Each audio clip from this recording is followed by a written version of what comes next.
এবাৰ প্ৰদ্যুৎ বৰদলৈ মন্তব্য কৰিছে নগাঁওতে নিৰ্বাচন খেলিম বুলি সংকল্প লৈছে গৌৰৱ গগৈক প্ৰত্যাহ্বান জনায় গৌৰৱ গগৈৰ সিদ্ধান্ত গুফৰাই প্ৰদেশ কংগ্ৰেছৰ সিদ্ধান্তক আঁতৰাই হাই কমাণ্ডৰ সিদ্ধান্তক গুৰুত্ব নিদি প্ৰদ্যুৎ বৰদলৈ এবাৰ নগাঁওতে নিৰ্বাচন খেলিম বুলি সংকল্প লৈছে এক প্ৰকাৰ জেদি মনোভাৱ লৈ গৌৰৱ গগৈক প্ৰত্যাহ্বান জনায় প্ৰদ্যুৎ বৰদলৈয়ে নগাঁওত নিৰ্বাচন খেলিম বুলি মন্তব্য কৰিছে আমি জনাইছো যে বৰ্তমানৰ সাংসদ গৰাকীয়ে নগাঁও নিৰ্বাচন খেলিব বুলি স্পষ্ট কৰিছে নগাঁওৰ বৰ্তমানৰ সাংসদ প্ৰদ্যুৎ বৰদলৈয়ে আজি এই সন্দৰ্ভত মুখ খুলিছে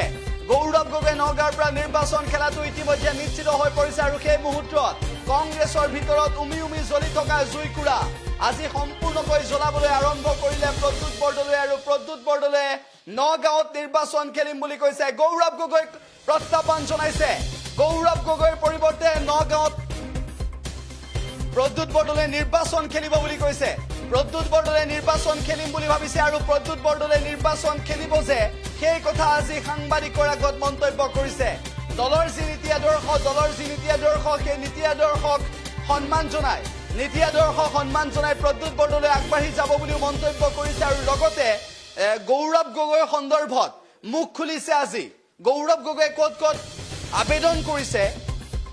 আৰু প্ৰদ্যুৎ বৰদলৈ ক'ত আবেদন কৰিছে সেয়াও আজি সাংবাদিকৰ আগত মন্তব্য কৰিছে প্ৰদ্যুৎ বৰদলৈৰ প্ৰথমটো মন্তব্য আমি শুনাই ল'ব বিচাৰিছো কি কৈছে আজি প্ৰদ্যুৎ বৰদলৈ গৌৰৱ গগৈৰ সন্দৰ্ভত কি কৈছে প্ৰদ্যুৎ বৰদলৈ নগাঁও নিৰ্বাচন খেলা সন্দৰ্ভত কি কৈছে প্ৰদ্যুৎ বৰদলৈয়ে বিসম্বাদ সৃষ্টি কৰাৰ সময়ত আমি শুনাব বিচাৰিছো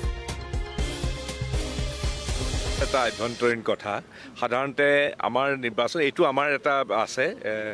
এনেকুৱা ধৰণৰ আমাৰ এটা নিয়ম আছে যে সবেই বিচাৰিব পাৰে যিকোনো এজন সাধাৰণ কৰ্মীও বিচাৰিব পাৰে গতিকে তেওঁ বিচাৰিছে একো ডাঙৰ কথা নহয় আৰু মই বিচাৰিছোঁ সিটিং এমপি হিচাপে মই দলক কৈছোঁ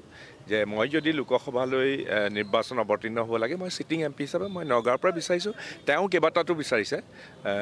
কিন্তু মই নগাঁৱতে বিচাৰিছোঁ চাওক এইটো আমাৰ দলৰ এটা আভ্যন্তৰীণ কথা সাধাৰণতে আমাৰ নিৰ্বাচন এইটো আমাৰ এটা আছে এনেকুৱা ধৰণৰ আমাৰ এটা নিয়ম আছে যে সবেই বিচাৰিব পাৰে যিকোনো এজন সাধাৰণ কৰ্মীও বিচাৰিব পাৰে গতিকে তেওঁ বিচাৰিছে একো ডাঙৰ কথা নহয় আৰু মই বিচাৰিছোঁ সিটিং এমপি হিচাপে মই দলক কৈছোঁ যে মই যদি লোকসভালৈ নিৰ্বাচন অৱতীৰ্ণ হ'ব লাগে মই সিটিং এমপি হিচাপে মই নগাঁৱৰ পৰা বিচাৰিছোঁ তেওঁ কেইবাটাতো বিচাৰিছে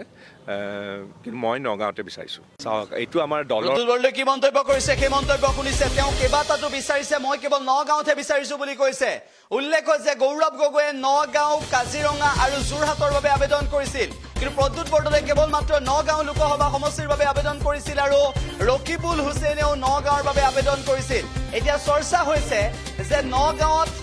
প্ৰদ্যুৎ বৰদলৈ টিকট পাবনে নাপায় সেই সন্দৰ্ভত ইতিমধ্যে গম পাইছে কংগ্ৰেছৰ শীৰ্ষ নেতৃত্বই কিয়নো গৌৰৱ গগৈক বাদ দি কোনো কাৰণতে প্ৰদ্যুৎ বৰদলৈৰ কথা ভাবিব নোৱাৰে কংগ্ৰেছে এই মুহূৰ্তত আৰু যাৰ বাবে গৌৰৱ গগৈ নগাঁৱত নিৰ্বাচন খেলাটো স্পষ্ট হৈ পৰিছে সেই মুহূৰ্তত প্ৰদ্যুৎ বৰদলৈ আজি এক প্ৰকাৰ খৰ্গহস্ত হৈ পৰি সাংবাদিকৰ আগত মুখ খুলিছে গৌৰৱ গগৈয়ে ক'ত প্ৰতিদ্বন্দ্বিতা কৰিছে সেয়া ক'ত প্ৰতিদ্বন্দ্বিতা কৰিবৰ বাবে আবেদন কৰিছে সেয়াও বুজাই দিব বিচাৰিছে সাংবাদিকৰ জৰিয়তে আৰু তাৰ পিছত প্ৰদ্যুৎ বৰদলৈ নগাঁৱতে যে অকল প্ৰতিদ্বন্দ্বিতা কৰিব বিচাৰিছে সেই সন্দৰ্ভত মুখ খুলিছে লগতে আন কেইবাটাও মন্তব্য কৰিছে নগাঁও লোকসভা সমষ্টিৰ বৰ্তমানৰ সাংসদ গৰাকীয়ে উল্লেখ হৈছে নগাঁও লোকসভা সমষ্টিৰ বৰ্তমানৰ সাংসদ তথা শীৰ্ষ কংগ্ৰেছ নেতা প্ৰদ্যুৎ বৰদলৈয়ে এই নিৰ্বাচনত যদি নগাঁও লোকসভা সমষ্টিত টিকট নাপায় তেনেহ'লে কংগ্ৰেছ ত্যাগ কৰি বিজেপিত যোগদান কৰিব নেকি এনেধৰণৰ চৰ্চাও কিন্তু এই মুহূৰ্তত হৈছে